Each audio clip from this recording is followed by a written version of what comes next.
In the interview on The Big View, host Peter Thal Larson speaks with Mike Bird, Wall Street editor at The Economist and author of The Land Trap, a new history of the world's oldest asset, about the enduring and problematic role of land in economies and societies. Bird defines the land trap as a situation where land constitutes a large portion of national wealth, making price fluctuations highly destabilizing.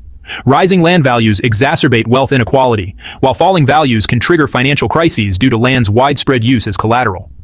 Once entrenched, land-related institutions become incredibly difficult to reform. The discussion positions land as a central, recurring theme in economic history, not just a modern housing issue. Bird notes that financial crises in the 19th century U.S. were often tied to land, urban, agricultural, or around railways. For the past 300 years, land's importance in finance has grown, with today's housing affordability crises being the latest manifestation. A significant portion of the conversation focuses on Henry George, a hugely influential late 19th century American economist now largely forgotten. George argued that monopolies on land caused social distress despite technological progress. His solution was a single tax, a 100% tax on the rental value of land, with the revenue going to the public. Georgism gained massive popularity but faded due to the rise of Marxism, which treated land as just another form of capital. The advent of modern economics, which removed land as a distinct category, and the promotion of mass homeownership as an anti-communist tool.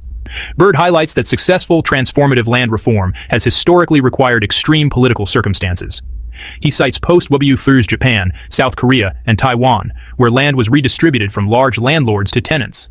This was only possible under direct U.S. occupation, Japan, or the immediate threat of communism, Korea and Taiwan, which pressured elites to accept change. In most other regions, such reforms failed. The interview then examines land's paradox in modern finance. While intangible assets like intellectual property dominate the new economy, land remains the financial system's cornerstone. Bird explains that banks find land and real estate ideal collateral. It's tangible, doesn't depreciate, and is easier to value than intangible ideas. Since the 2008 crisis, conservative banking and lenient regulations have further cemented mortgage lending as banks' dominant activity.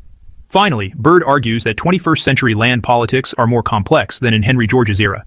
Then, a progressive could easily rally the landless majority against a small, owning class. Now, with a large plurality owning homes in the West, a radical tax on land values is politically toxic.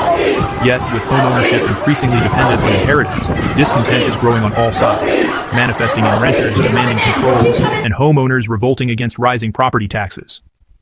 Bird suggests modest, phased-in policies like a gradual land value tax might be feasible, as governments eye immense land wealth for revenue.